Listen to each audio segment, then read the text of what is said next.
in complete contrast to the aspirations of an expansionist China. India's march in the global arena is being witnessed by world powers who are keen to seek balance of power in the region.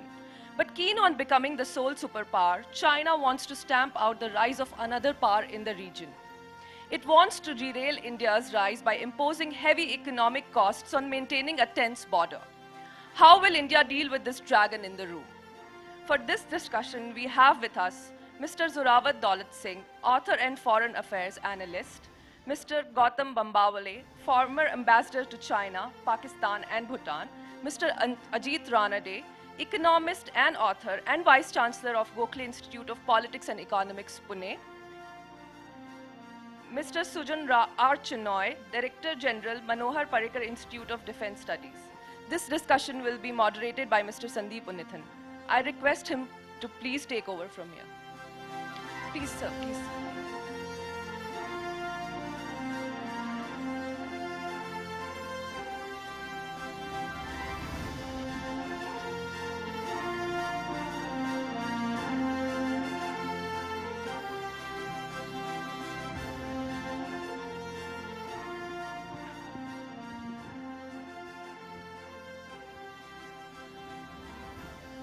Good afternoon.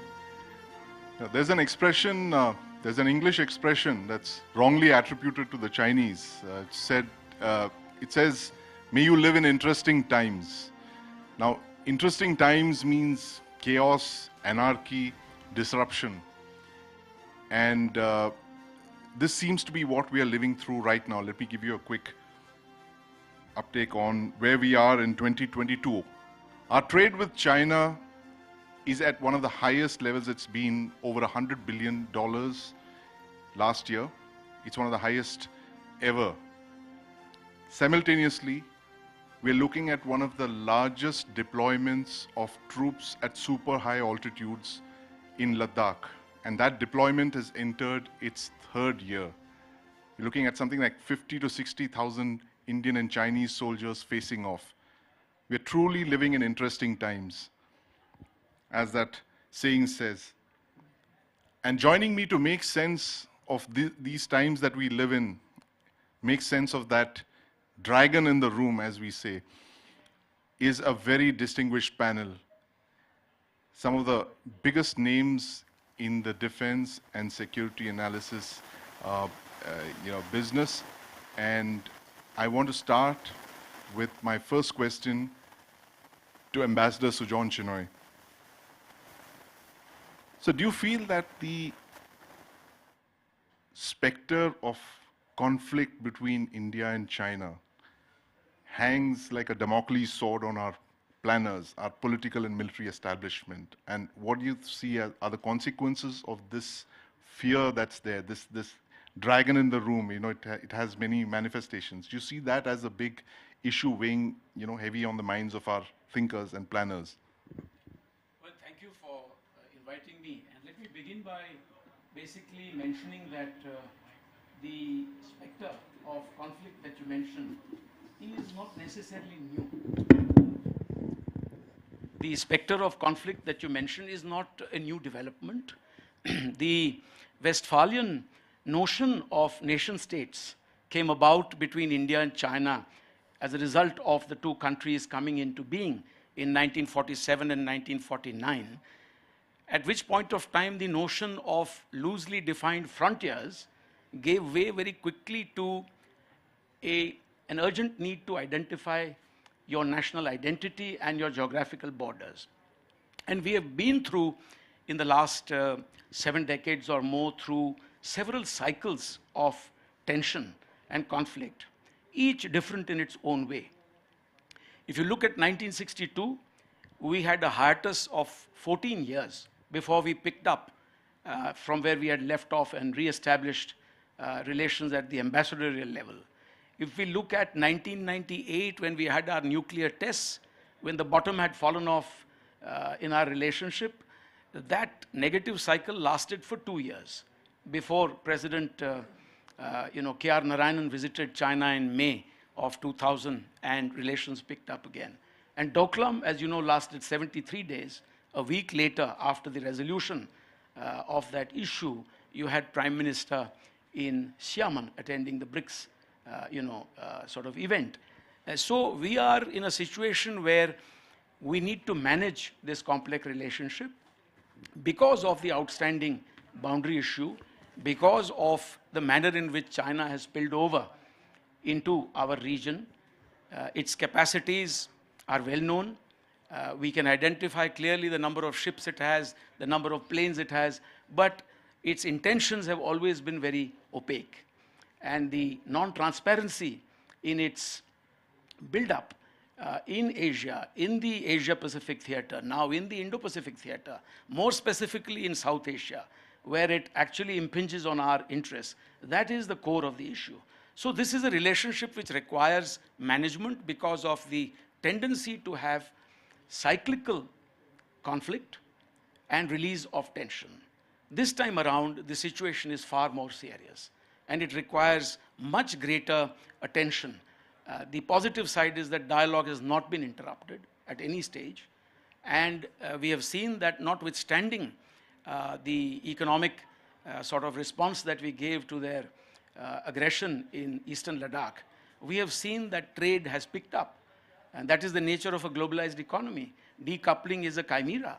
You cannot decouple in a year or two. So it's a complex relationship, and the specter of tensions will always remain in this relationship, which has elements of cooperation and competition inherently built into the relationship. This will remain so. It requires management, and management also means on equal terms. And for India, it means enhancing our economic strength, improving our sort of infrastructure, having better management of our own region, so that our response to the region in terms of the Chinese expansion of its presence, it's not just in security terms, but also has a very, very significant economic element to it. It's a very complex relationship. Now, while we talk about India and China and the dragon in the room, there's another aspect to that relationship with India and China, that is Pakistan. Now, the fact is that Pakistan and China have been allies for over half a century. Ambassador Bambawale, you've been envoy to both Islamabad and Beijing. There's an expression that the military uses for this. They call it the two-front security challenge. Do you see this as having increased in the last few years, this two-front dilemma posed by a China-Pakistan axis? Or do you see that as being more of a chimera? Thank you for that question. I hope all of you can hear me. Sandeep, the fact is that today there is a very strong nexus between China and Pakistan. The two-front situation is a reality. And all of us, the army and the armed forces, are already preparing and ready for it. And all of us as ordinary Indians should mentally at least also prepare for it, because it's a reality on the ground. It's no chimera. And how do you see this as having been accelerated in the last couple of years? I mean, and where do you see that going in the next 5 to 10 years? I think it's been accelerated since 2013, when the Chinese started doing the China-Pakistan economic corridor. There's no other country or no other company from any other country which is investing in Pakistan. The only people who are investing in Pakistan are the Chinese. So that's the importance. At one stage, the Pakistanis used to describe the China-Pakistan economic corridor as a game changer.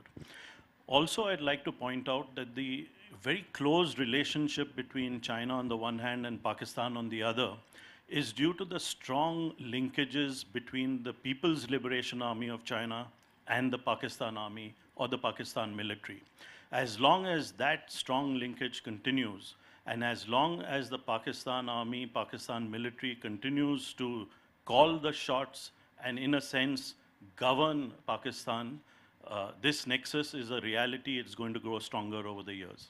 Ajit, I want to bring you in on this aspect of the India-China relationship. What Ambassador Chinoy mentioned, that we need to manage the relationship. There is this dichotomy of being, China having one of the largest bilateral trade numbers with India, and at the same time, they're your number one security challenge as well. So it wouldn't be very surprising for an army officer posted in eastern Ladakh to look at the Chinese tanks over there and wonder whether the ore that made those tanks, whether the steel that made the tanks was made from ore that was shipped from India. How do you reconcile to this, the fact that your number one trading partner is also your number one security challenge? Sandeep, you know, the Chinese growth story is nothing short of a miracle. The spectacular growth that they had since since 1978, or at least since the early 1980s, all the way to 2010 and now. And we know that this growth story was, the engine of growth was exports. Exporting to the West, exporting to USA, exporting to Europe, Japan. In 2001, India was destination number 19 in the pecking order of export importance to China. By 2015, we were number 6 and heading towards number 5. That's how important exports from China to India were to their economy. And this bilateral relationship, at least the trade relationship, was perhaps one of the most dynamic in the world, growing at more than 20% per annum consistently for 15 to 18 years. As Ambassador Chenoy said, in 2020, we had the Ladakh incident. We can talk about it later. In 2020, despite Ladakh, India's biggest trading partner was China. And then we had imposed some sanctions. In fact, before Ladakh in March, we had imposed restrictions on FDI coming into India from China. So in 2021 calendar year, what happens? The number one trading partner is still China, and it's 20% more. So you see this relationship, the economic and trade and commerce relationship, including investment relationship, is pretty dynamic. It must be mutually beneficial. Of course, it's asymmetric, and that's a matter of concern that the trade is growing, but it's growing asymmetrically. China represents something like $6 to $7 trillion of a consumer economy. Forget about the size of GDP. This is the second largest consumer economy in the world. Surely Indian exporters, in their quest for growth, in fact, exports are a very big part of India's growth strategy. Surely we can't afford to ignore that. So I think the reality is that this India-China, as Ambassador Chenoy said, that in this world of globalization, interlinkages, trade relationships, we have to, personally I think, we have to contend with the fact that prior to Ladakh, or even prior to Doklam, we were able to pursue a relationship where we were able to compartmentalize the trade, the border dispute, That's going to take its own time. That has its own mechanism. There was a mechanism to, in fact, de-escalate tensions. There was eyeball-to-eyeball hostility, but thankfully there were no casualties, at least until Ladakh. So we were able to pursue that, but at the same time, we were pursuing strong trade linkages. So I think, perhaps we need to explore whether that can. I know that Ladakh has changed the status quo. The actions of China were unilateral. They were, they are the ones who started the change of status quo. Before that, Doklam.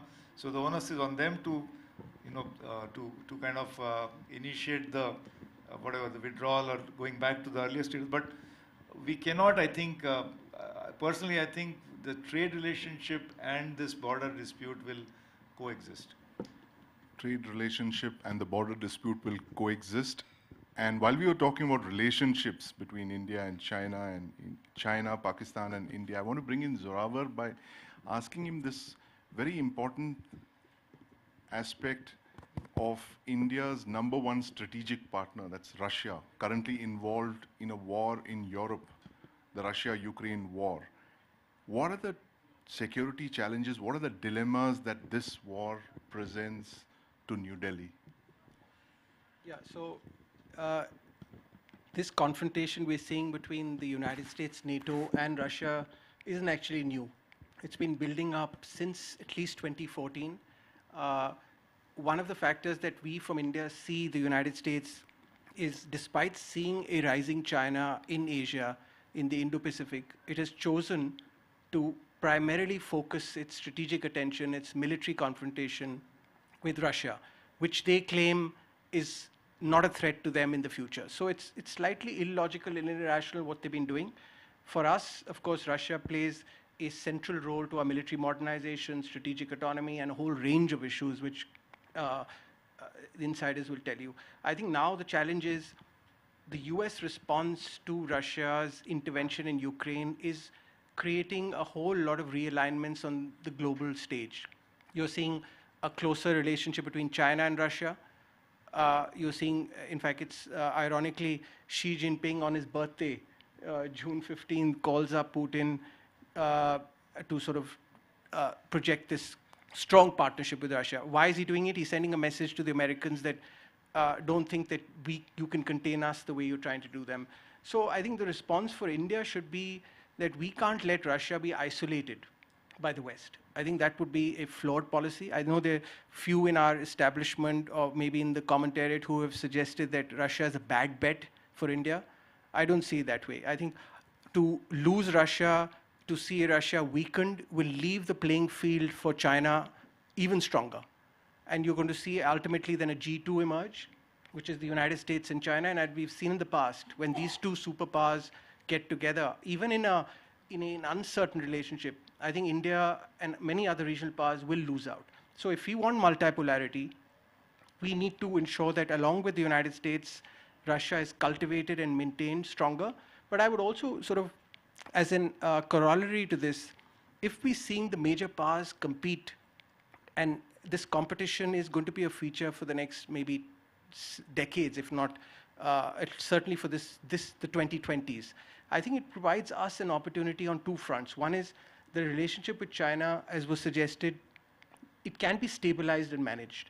If their attention is going to be on their eastern seaboard with the US allies on their periphery, I think India has this moment of opportunity for this 10 years to focus on internal modernization, growth, building up its comprehensive national strength, it's been called.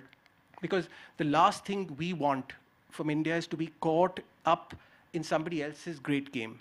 And I think in the past we've shown that we have been able to carve out our national interests, pursue our security policies without being part of a bigger game. And I think that's something which Indian policymakers, even in recent months, have shown a sense of prudence, a sense of long-term calculations, to not get swayed away by this belief that we must choose the right side of history, so to speak. A great game and a 10-year window is what you're suggesting. Ambassador Chinoy, there's a conventional wisdom in the Indian strategic community that says that to offset the pressure on our land frontiers, India must move into the Indian Ocean, where it has some natural advantages over China. Do you believe that still is the case in 2022? Thank you, Sandeep. Before I come to that point, let me make a quick remark about what Ajit said. He made some very relevant points.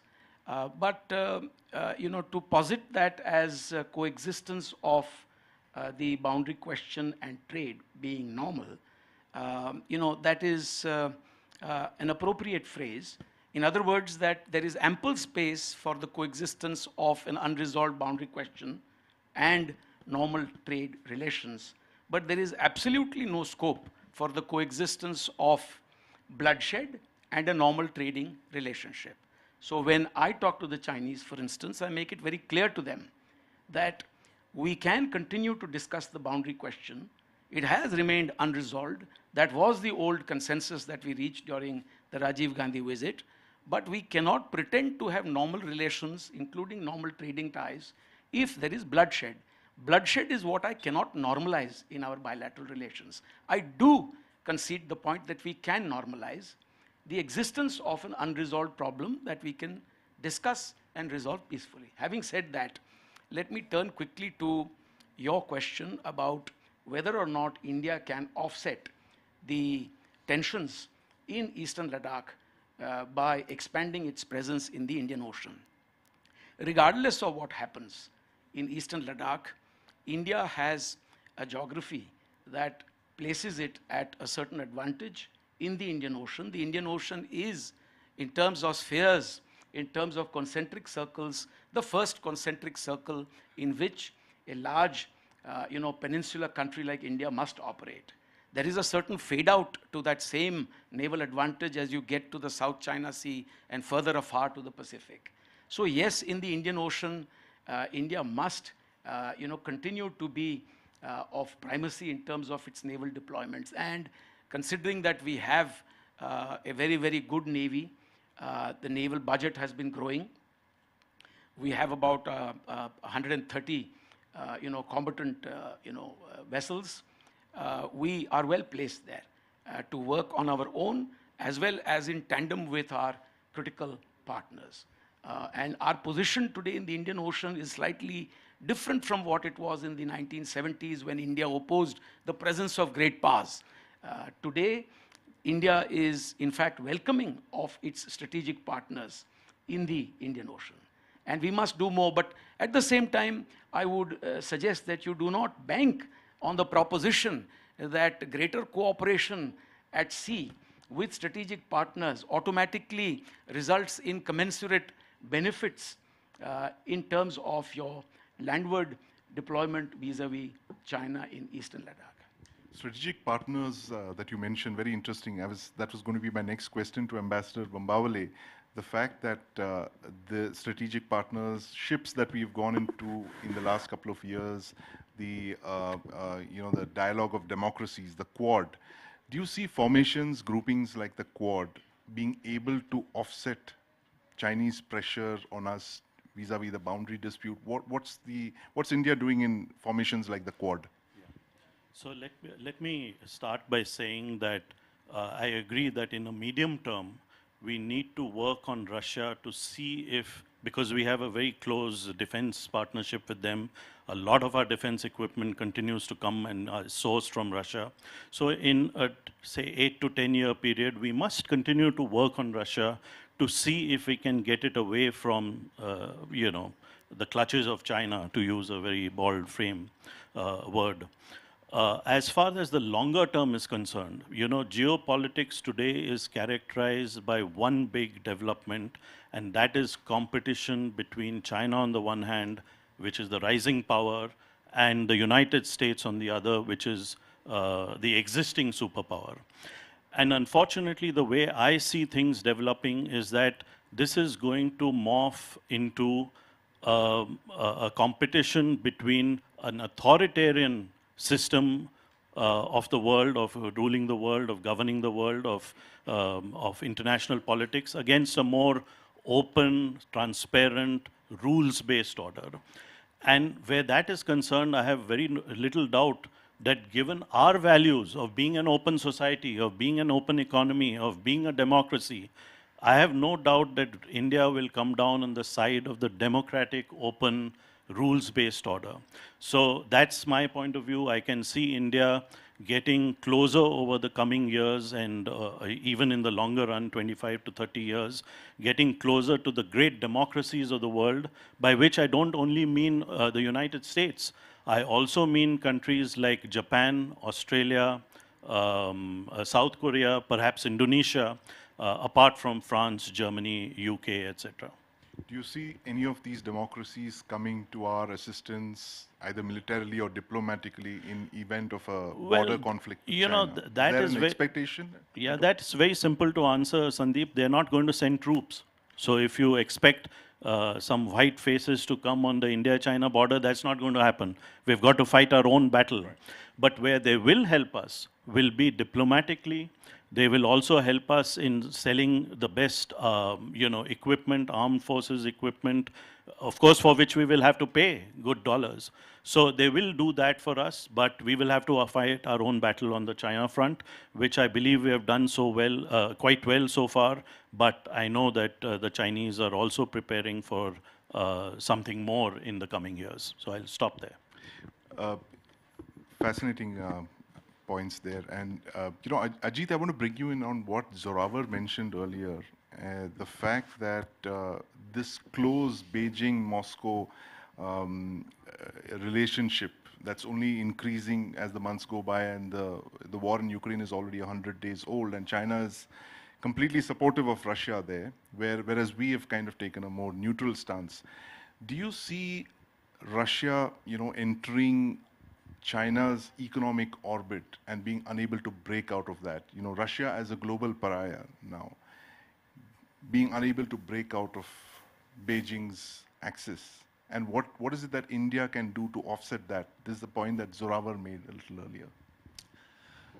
So, Sandeep, the China-Russia energy deal was actually signed about, I think, three years ago, and it's a 40-year treaty of assured gas supply. So it's not as if the Russia-China nexus has begun just now after Ukraine. That's the first point. The second point, as Ravar mentioned, the crisis in Ukraine, if you read the other side, I mean, not enough publicity comes to at least countries like India from the other side, the non-English speaking side, goes back to actually, I would say 2008, Ravar, not even 2014. And even the likes of Kissinger and Mearsheimer's have actually flagged this. So it's not as if it was unexpected, but maybe the intensity was unexpected. So that's another point to note. And the third point is that there is a theory that some of the world, perhaps including India, have some investment in the fact that Russia should not be completely, quote unquote, geopolitically annihilated, or the space should be completely shrunk, because that a bigger space or a bigger weight for Russia, geopolitically speaking, gives us more options in terms of our own opportunistic alliances. I mean, I can understand Ambassador Mavale's point that when it comes down to choosing the side of totalitarianism versus open societies, there is no doubt about it, absolutely not. But I don't think the binaries are that, I mean, I don't think ever it'll come to such a stark binary. And given the trade relationship, if I may just put in another plug-in for this, we take pride in our telecom revolution. We are invested in a digital India future, where actually the spread of telecom, spread of telephony, but that has been riding on the base of cheap telephone instruments. And I mean, bulk of it has come from Chinese imports. Not just India, the Western world has benefited from export of Chinese disinflation. So really, this linkage is very, very complex. Even in the height of President Trump's sort of saber rattling with China, China-USA trade was $650 or $700 billion at the height of the tariffs. So that's, even there the economic linkage is pretty tight. So I think, coming back to this Russia point, is that there is some investment in fact that the Russians should have a bigger space, geopolitically speaking. So I'm just speaking as an economist, but this is a deeper question. And these binaries will never be as stark as, having to choose this side or that side. Zorawar, we are in the 60th anniversary of the India-China war. And a few decades ago, there was an Indian defense minister who very famously said that China is our, enemy number one. Now, post the incidents in eastern Ladakh, there's been a growing realization in the Indian politico-military establishment that this is indeed the case, that China is our immediate security threat. What do you think New Delhi should be doing in the next couple of years to offset this huge disparity between the two countries, militarily, economically? What do you think needs to be done? So I think first, we have to properly frame the China challenge. It comes on many dimensions, right? So one is a consequence of having an unresolved border dispute. As you know, we haven't solved our frontiers with China. We've had opportunities in the past. We let them go.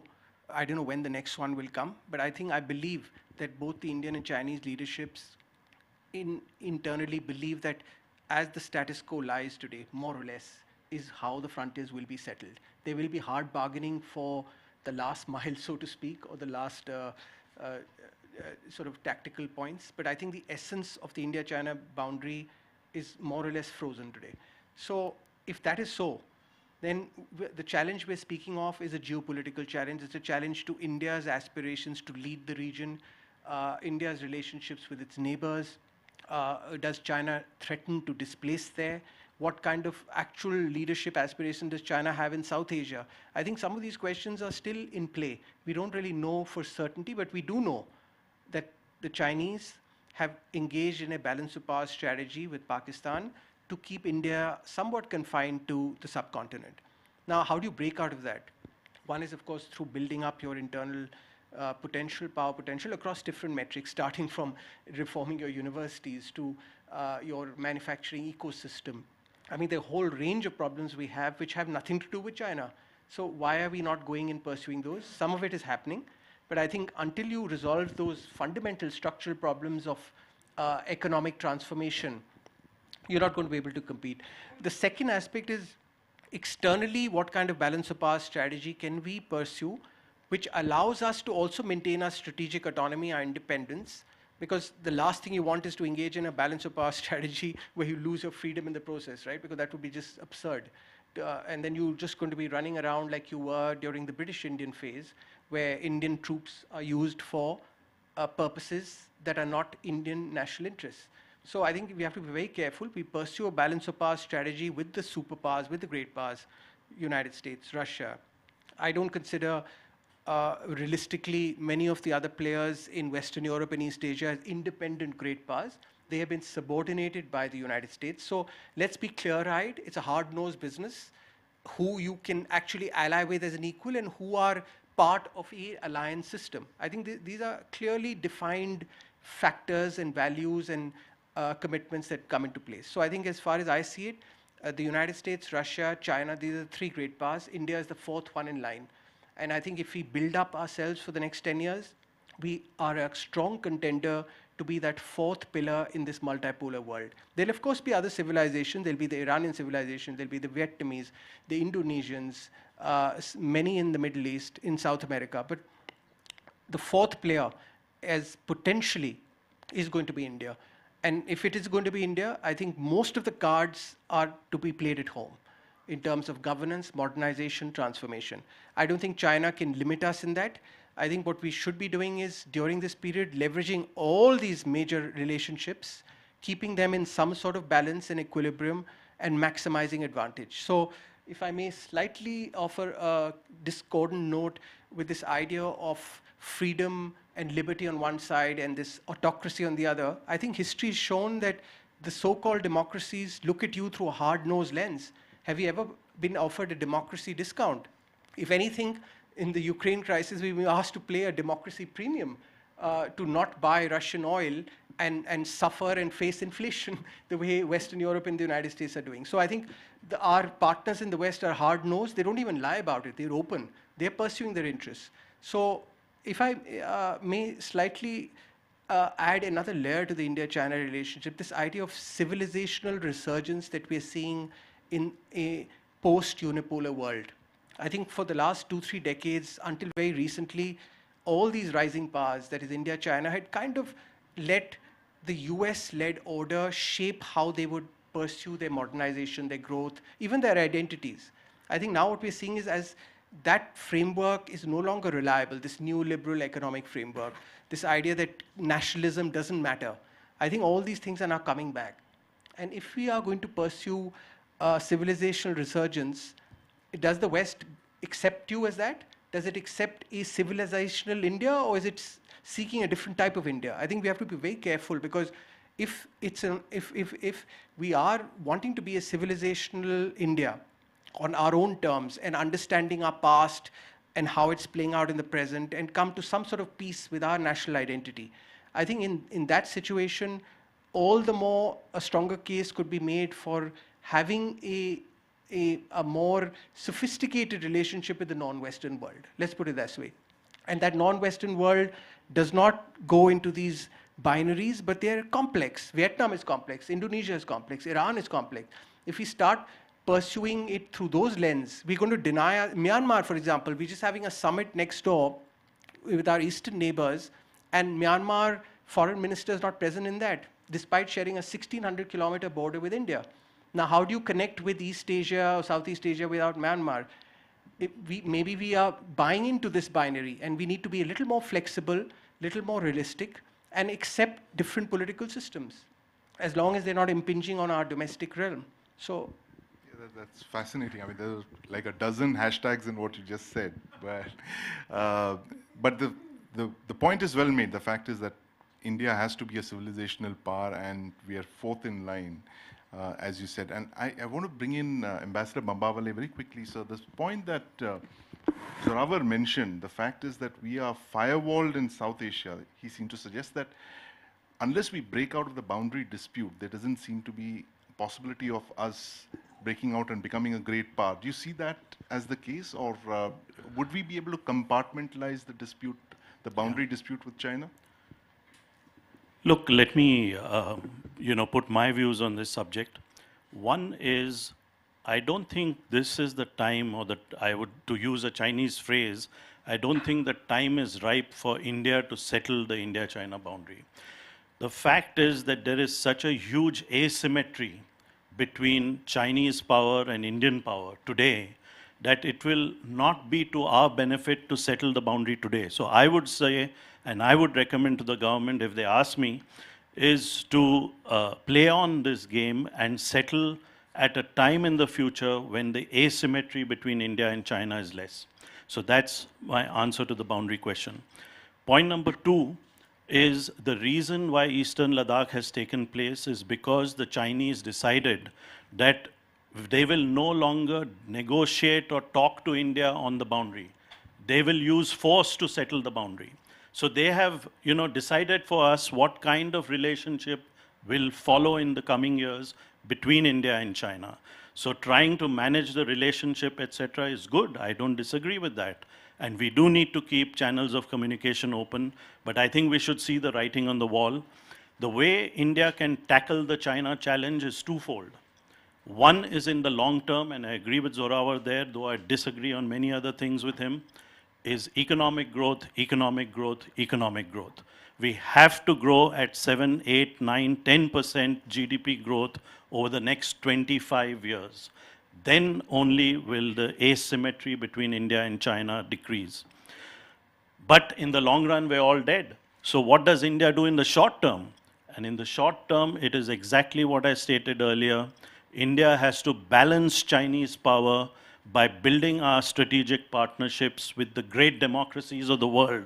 And I repeat my point earlier that we should balance Chinese power by having a much stronger partnership with the United States, a much stronger partnership with Japan, a much stronger partnership with Indonesia, South Korea, etc. I'll stop there. We've spoken about economics, geoeconomics, geopolitics. I want to bring in Ambassador Chinoy to talk about demography. Now, China's population is aging, and they say by 2050, the Chinese average median age is going to be something like 48 years, whereas India is going to be only in its 37 or 38. How does demography play a role in the India-China relationship? Do you see an aging China in the not-so-distant future continuing to be a threat to India? I think personally the demographic part is slightly overrated because while it's true that China has an aging society, though not quite as aging as Japan has, and this is a fact recognized by Chinese social scientists, the fact remains that China is also making quick adjustments. So if you recognize the fact that in 1979 they had a one-child policy, it's equally true that post-2016, they have lifted those curbs and in fact are now encouraging families to have more than one child, more than two children, in fact, in some instances. So they've truly recognized that they are running out of an employable perennial source of young people to power their economy, to power the low-cost, high-volume manufacturing, and now, of course, the value-added, technologically high-end economy that they're trying to create. So they need that, and they're making the necessary adjustments. So let's not, go too far with the demographic part, because on our side, we have to make use of what we have, and we have to skill them appropriately. So I think I'll leave that point there, but I want to quickly make 3 additional points, because there have been several references to external balancing, G2, working with the Quad to see if we can offset any asymmetrical situation in Eastern Ladakh. So on that point first. I think it was you who called me one day and said you had read an occasional paper that I had written on, it was titled, The Cartographic Route to Strategic Partnerships.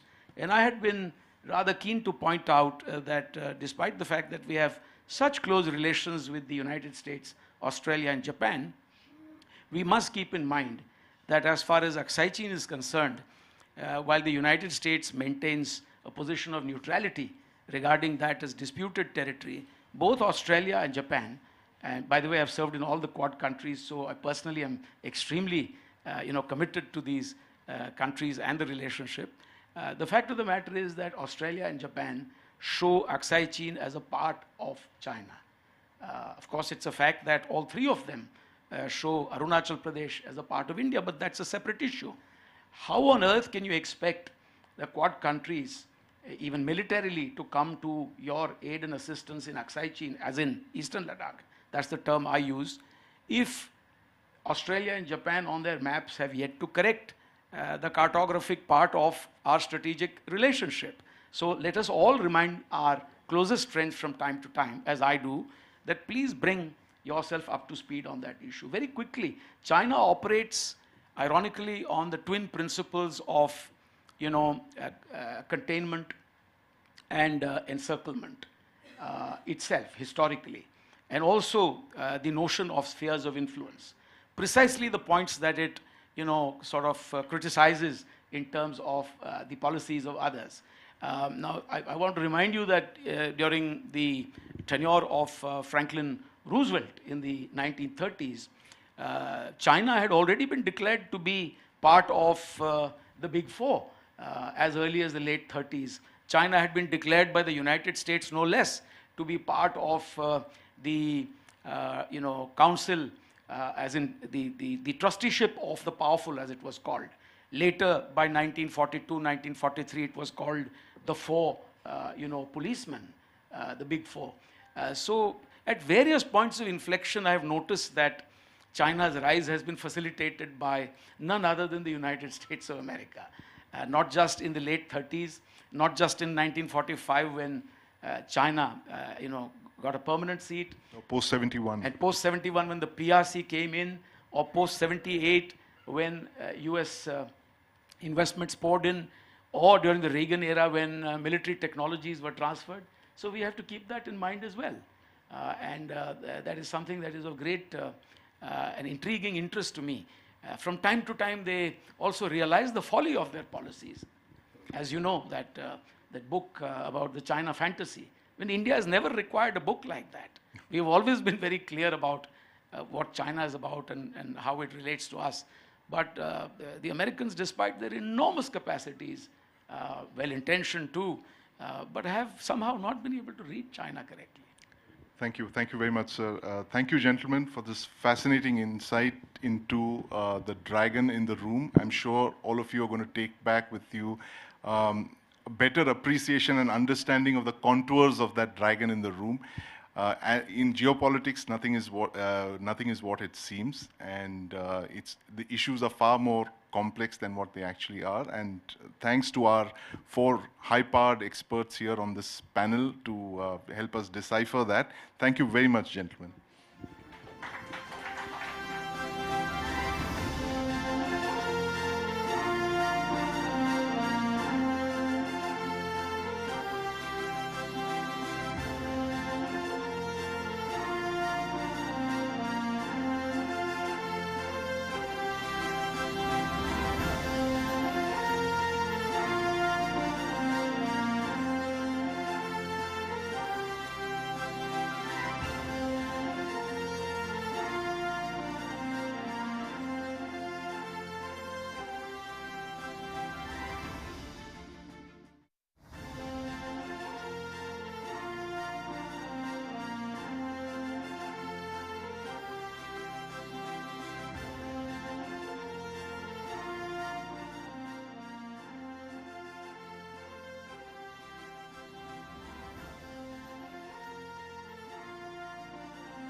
Our next session is India's Global Quest.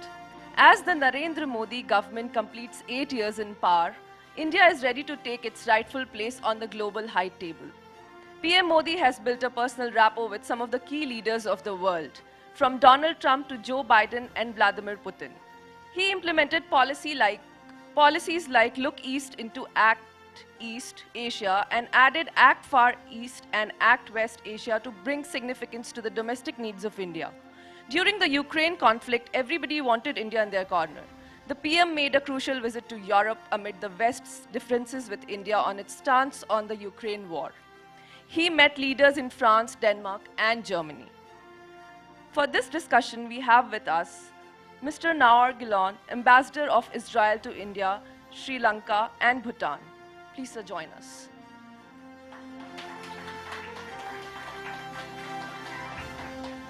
Mr. Kunihiko Kawazu, Charge d'Affaires ad interim of Japan to India, Deputy Chief of Mission, Embassy of Japan. Please join us, sir. And Ms. Sarah Storey, Deputy High Commissioner, Australian High Commission, India. Please join us, ma'am. This discussion will be moderated by Mr. Sandeep Unnithan. I request him to please take over from here. Eager beaver. Thank you, Priya. Welcome, gentlemen and ladies. And Ambassador Gilon, so good to see you here. You know, when I was in Tel Aviv about 15 years ago, a very important government official there told us that when Israelis wake up and look east, the first democracy that they see is India. How has that relationship changed in the last few years, and what do you see as the future of the India-Israel relationship? Thank you very much for having me, first of all.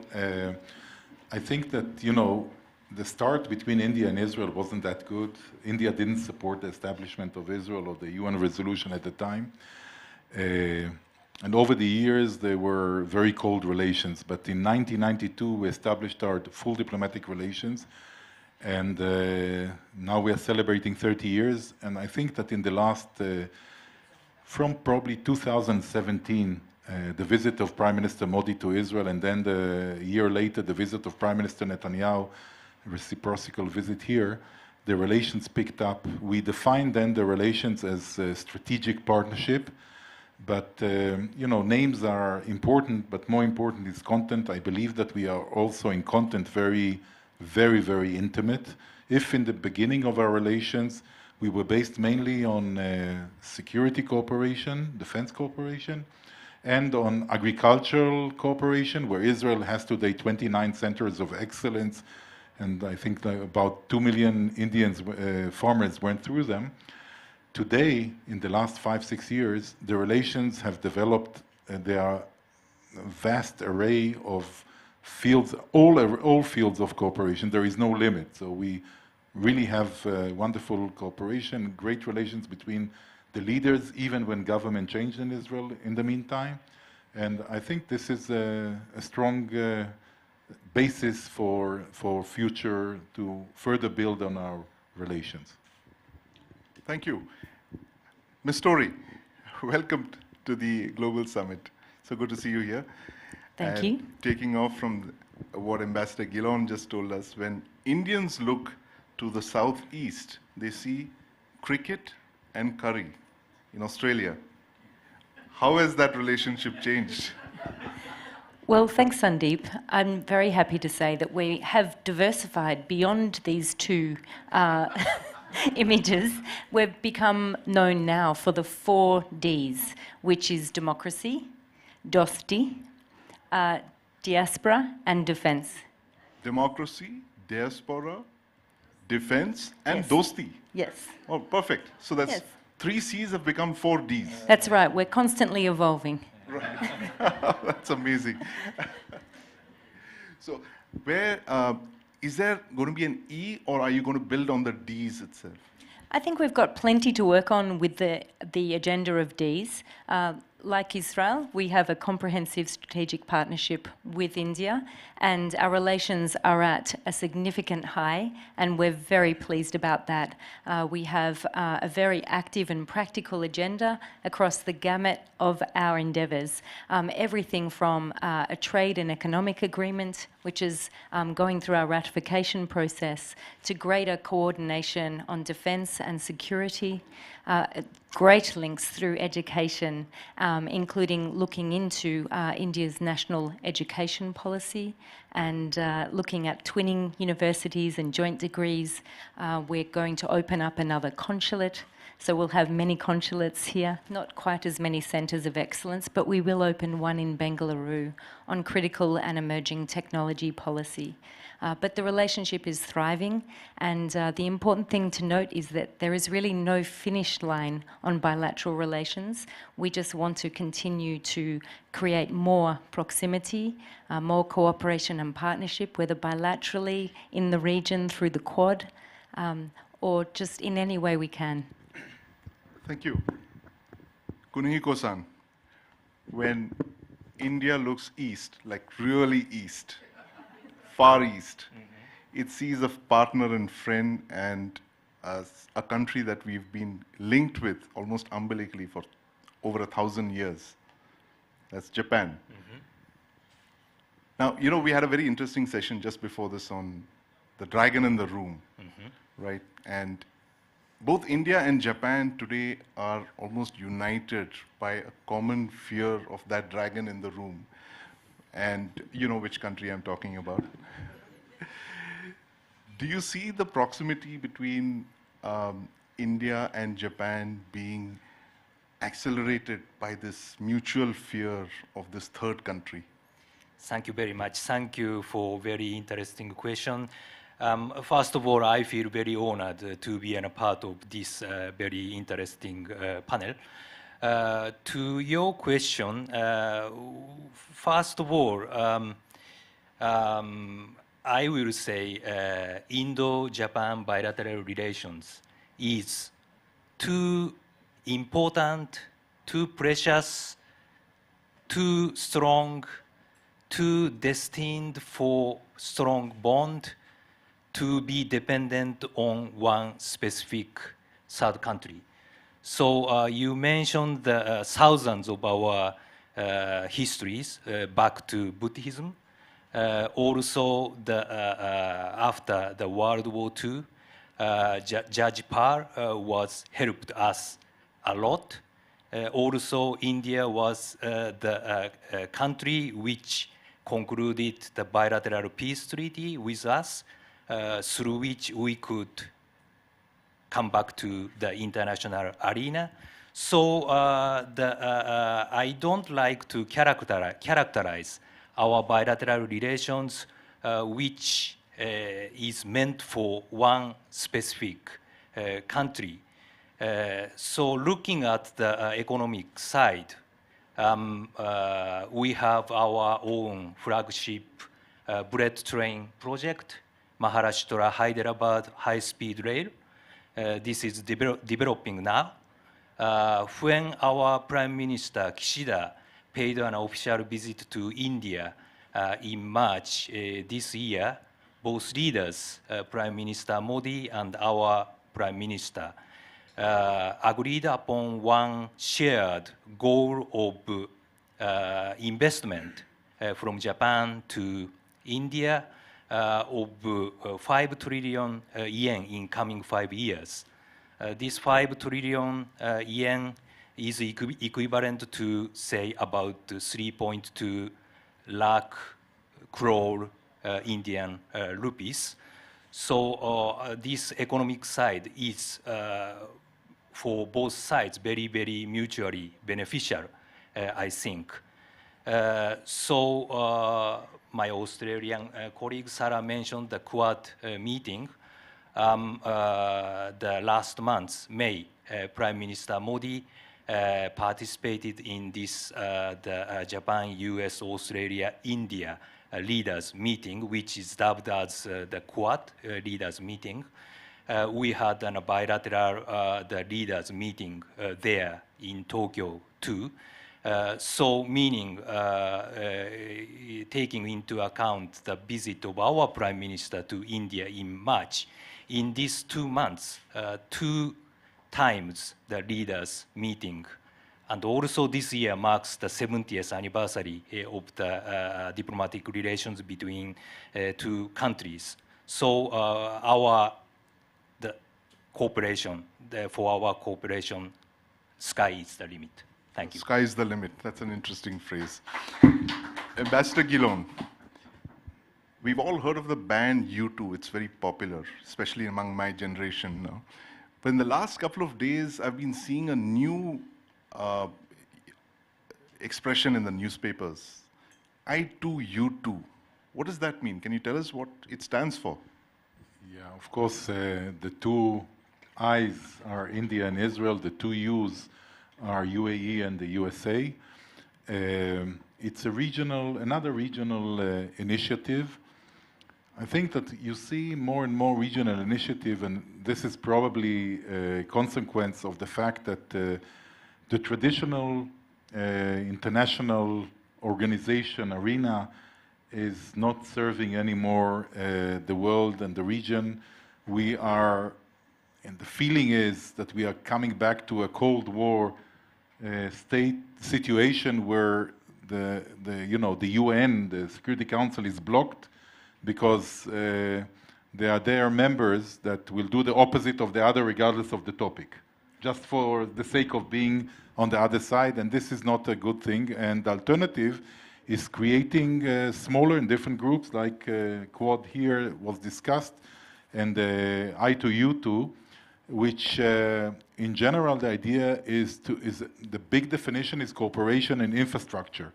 But you take like-minded countries in the same region with the same interest, and I think what is common to all the 3 players from the region and to the US, that these are 3 governments that wish to improve the lives of their people, not to make the lives of other people worse.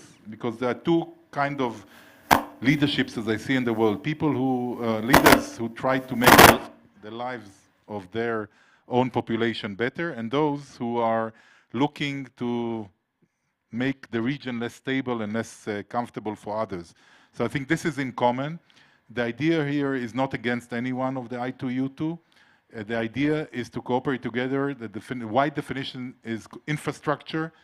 And I think that it will bring benefit to all, to the region instability, to the people, to the governments, and I think it's a win-win formula, and I can't wait to see the summit that is the virtual summit that is supposed to happen next month when President Biden comes to the region, and from Israel they are supposed to have this virtual summit, and I hope they will announce already some projects which private sector will execute, and we start going forward with this beautiful initiative.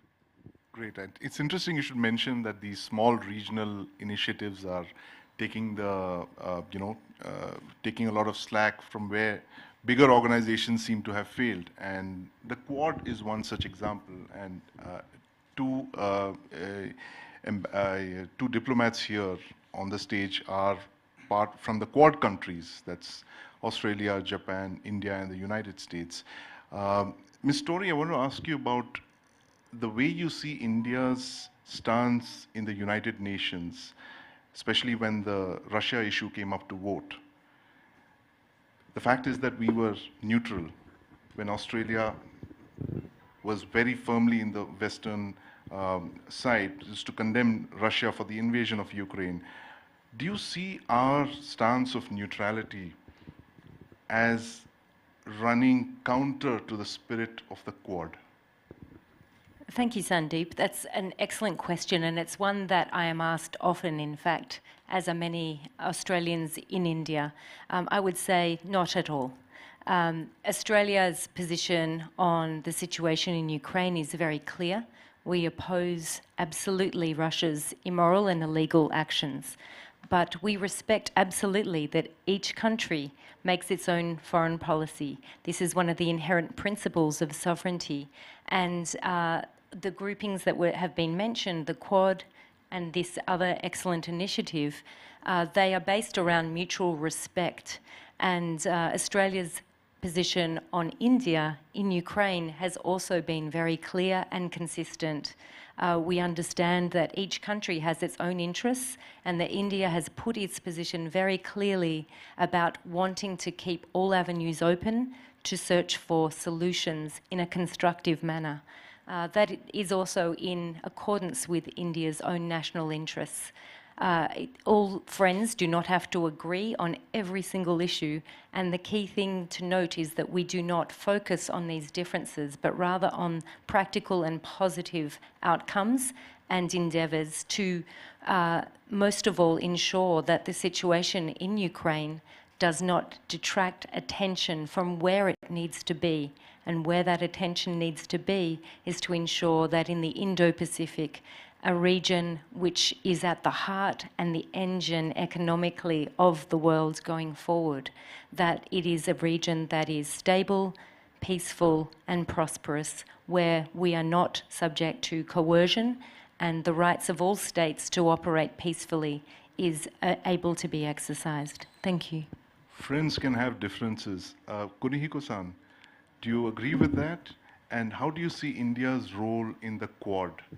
As do you see the Quad, for instance, becoming something like what they say an Asian NATO, that is a group of democracies which have a common threat, united by the fear of a fifth country?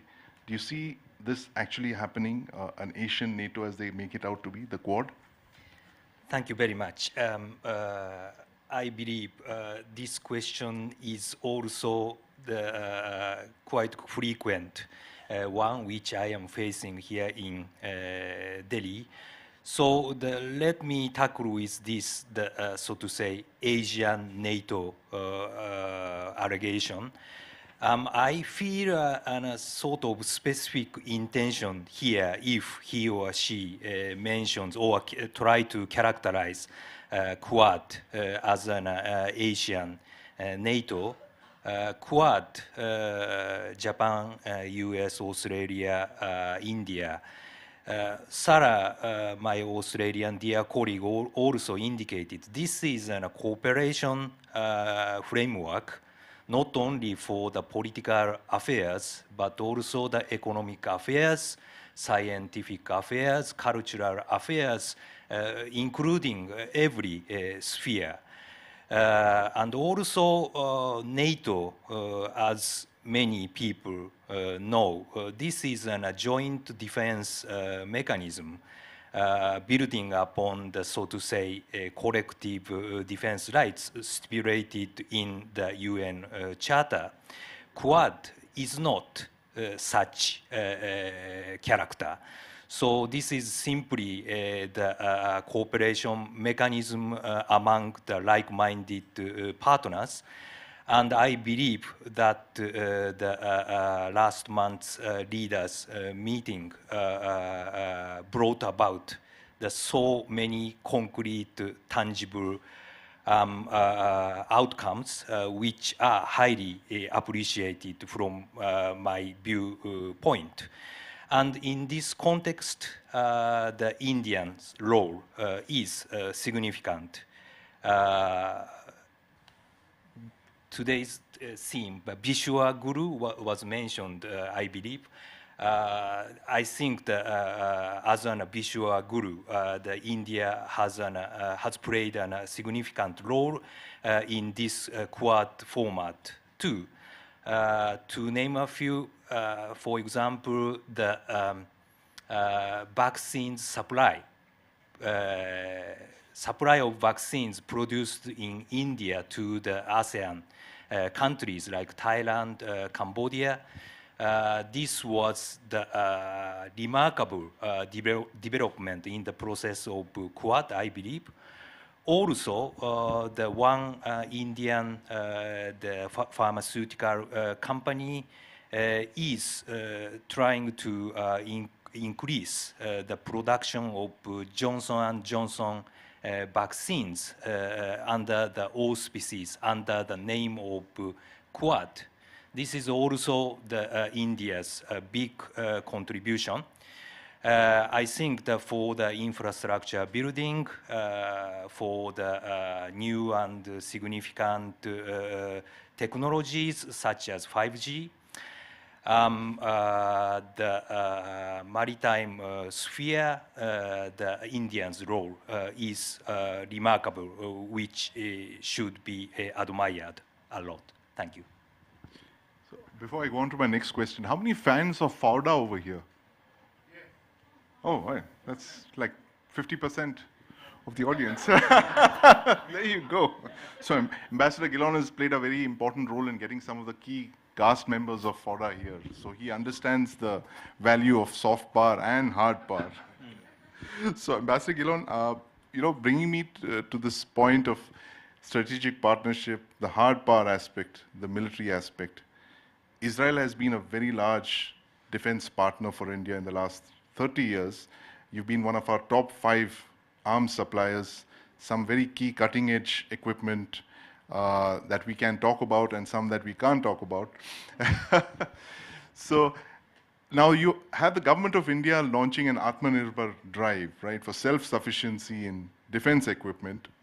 And do you see this as running counter to, do you see Atmanirbhar Bharat running counter to the Indo-Israeli arms hardware purchase relationship? Thank you.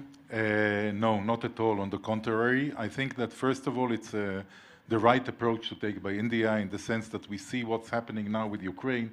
India, 70% of its defense forces equipment are based on Russian equipment, and now there is an issue of spare parts. So I think that self-sufficiency, especially when the country is growing, technology is getting stronger, the economy is getting stronger is a clear direction a country aspiring to be not only a regional superpower, but a world superpower should take.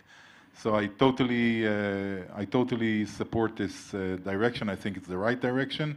There will be a time of gap, technological gap, because you are trying now to gap, 20 years of research of other countries.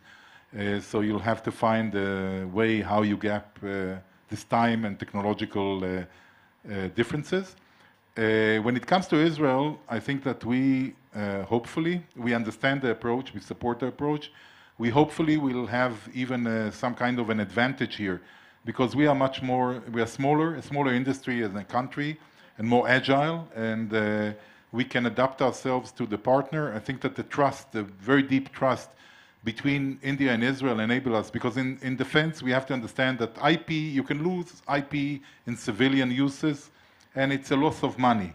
When you lose IPs in defense, and especially for a country like Israel, that the systems, our defense systems are developed for Israel. They are not developed in order to sell them abroad. Selling abroad is an unfortunate need because we cannot afford the systems, the R&D, to pay for the R&D ourselves. So we have to sell it, and it's critical for us.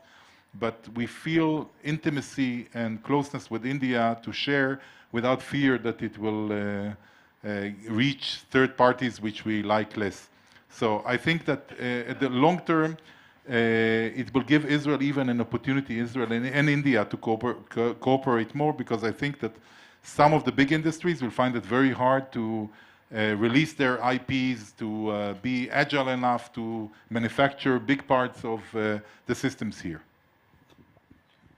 The story, I never thought I'd see a time when India and Australia would be so close, not just in cricket or in the diaspora, the 4Ds and the 3Cs that you mentioned. I never thought that defense relationship between India and Australia would be so close. And now there's talk of basing of Indian platforms on Australian soil, and do you see this actually happening, the close relationship that the two countries share? Do you see that as moving to another level now in terms of, basing by basing, I mean Indian platforms operating on Australian soil and Australian platforms operating in Indian waters and Indian bases and ports? Do you see that as the next level in our defense relationship? Thanks, Sandeep. Without doubt, the defence relationship is also reaching new heights. It is really extraordinary to consider how far we've come in just a few years. The appetite and alignment of our interests is very noticeable. India, without doubt, is a top-tier defence partner for Australia.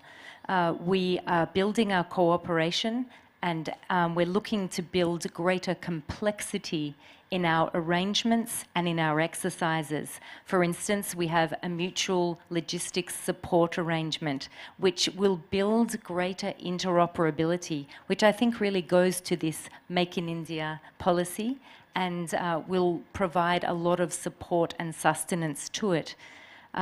Through this, we are also trying to build, as I mentioned, the complexity of our joint exercises and our bilateral exercises. We welcomed India's P-8 aircraft for an exercise in Darwin recently, and just last week we had an Australian P-8 in Goa.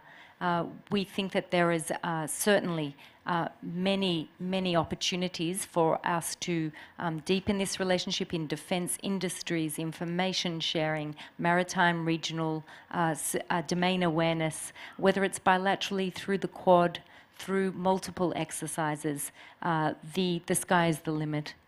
Sky's the limit. That's the second time I'm hearing that phrase this evening. And Kunihiko-san, while we're still on the topic of defense cooperation and the fact that you're one of our key Quad partners, Japan is a Vishwa Guru when it comes to making military hardware, whether it's fighter jets, whether it's submarines, battle tanks, but it doesn't export any of these. And it's so strict in monitoring what it exports that I'm told that it does not even sell machinery that can be used to manufacture defense hardware. Do you see this policy changing in our lifetimes? Given the fact that Japan and India share common security threats, do you see Japanese companies being able to sell defense hardware or tie up or collaborate with Indian companies? Sandy-san, thank you so much. This is also a very interesting and pertinent question. You carefully chose the wording, but here, if there is a misunderstanding among the audience or the Indian listeners, I would like to say that we have the legal framework for the export of our defense equipment as well as technology. Having said that, yes, like Sandy-san said, the conditions are rigid and strict. We don't like to proliferate such equipment, technology to the dangerous, less rigid third country. So for that purpose, we do need the strict rule. But still, the government before already made a cabinet decision which enabled the export of our military, our defense equipment and the technology. In relation to India, this great country, we already concluded the agreement for the transfer of the defense equipment and technology, and we are working on it based on this solid legal framework. Here,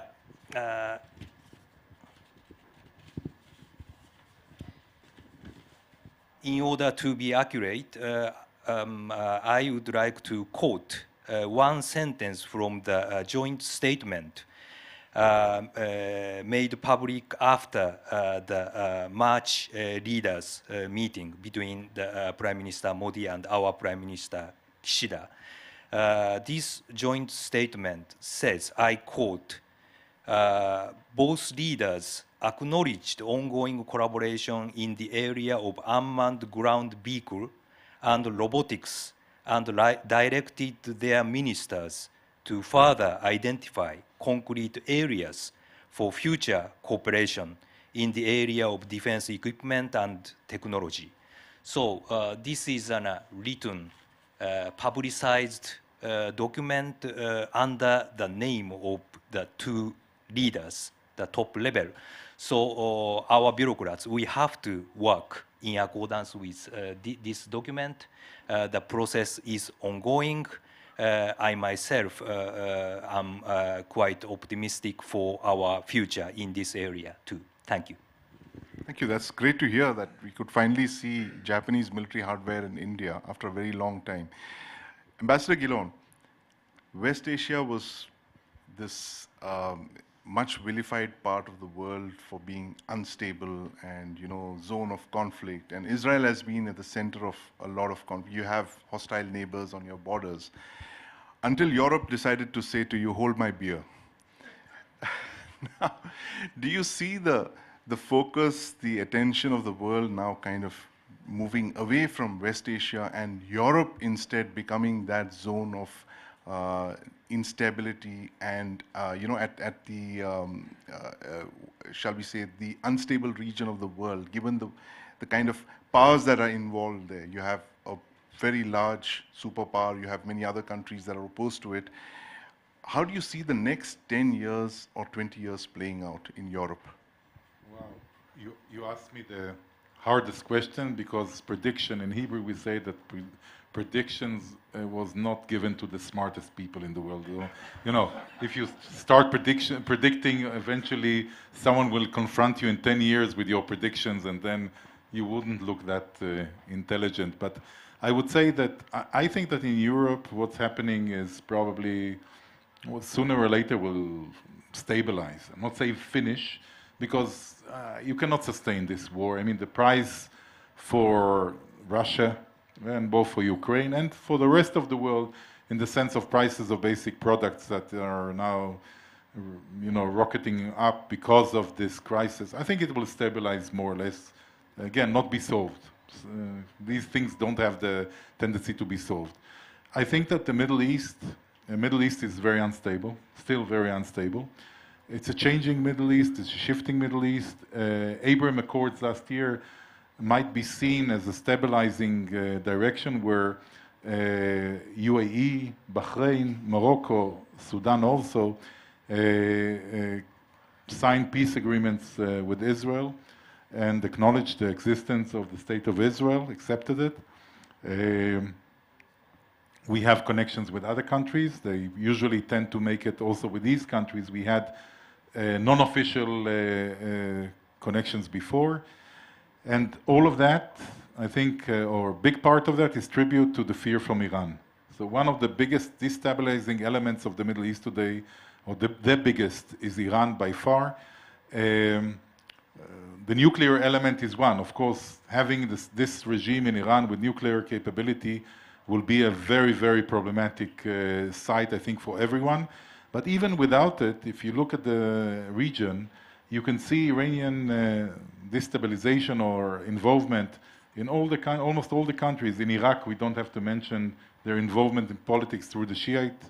You can see it in Syria, their presence there. You can see it in Lebanon, Hezbollah.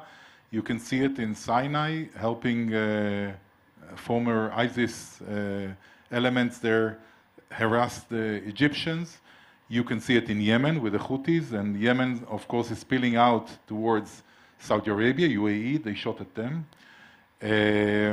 So wherever you look, the Iranian fingerprints are present, and this is, I think, an adhesive element for all the rest, because all the rest are very nervous. So the more the Iranian nuclear program advances, I think that the more people will be nervous in the Middle East. So West Asia, I'm sorry.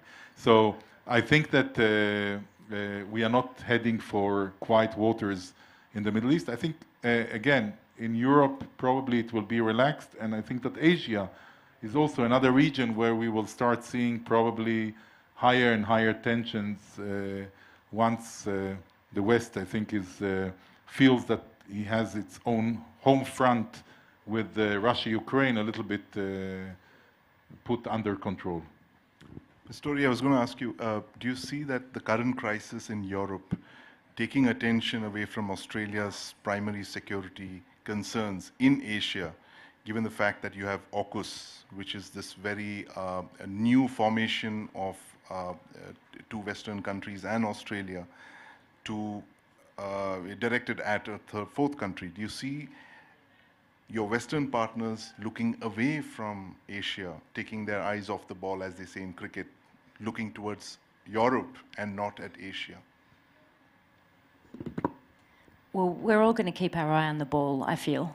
And I think that the very firm commitment of the Quad leaders very recently to maintain a very close focus on the freedom and prosperity, the openness and inclusivity of the Indo-Pacific shows that we're on the right track.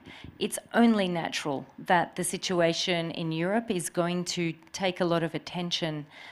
It's going to take a long time to resolve. And as my colleague from Israel has mentioned, there is instability all around the world. So we have to continue to work. The work is not done. It will never be done to ensure that we do strive for this positive and practical cooperation and agenda to ensure that nations in the Indo-Pacific have a genuine choice, that they have the ability to exercise their own sovereignty and freedom regardless of their size. So I'm not too concerned about the gaze of the West looking towards what is going on in Europe. That is natural, but the gaze will continue in the Indo-Pacific, and India, as it becomes increasingly focused on its rise, which is only natural. It will soon be one of the top-tier economies in the world, and it is growing in all endeavours in this 75th anniversary of independence. And India and Australia and partners on this stage and around the world will continue to focus on the Indo-Pacific, I'm confident. Sky's the limit, the magic words. And Gunehiko-san, my last question, we're almost out of time.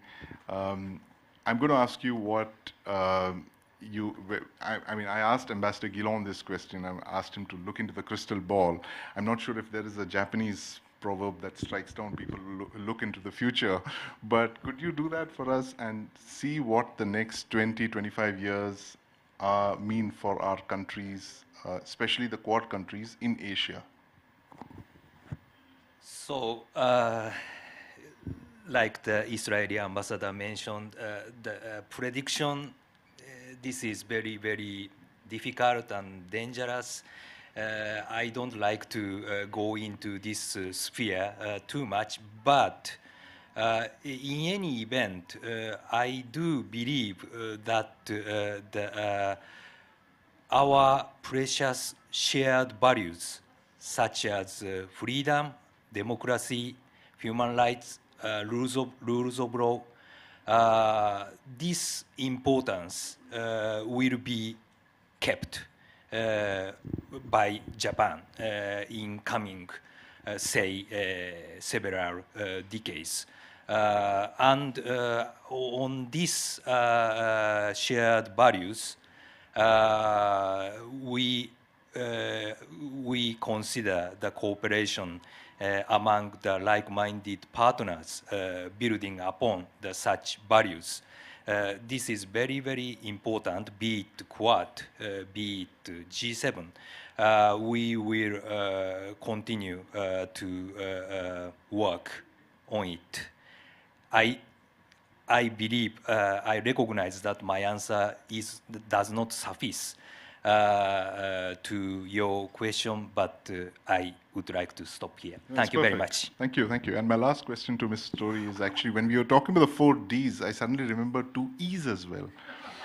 And the first E is education, and the second one is the economy. I mean, I know a lot of a lot of Indian students go to Australia for education, and of course the economic ties between India and Australia are picking up as well. So where do you see the future of that? Again, asking you to look into the crystal ball.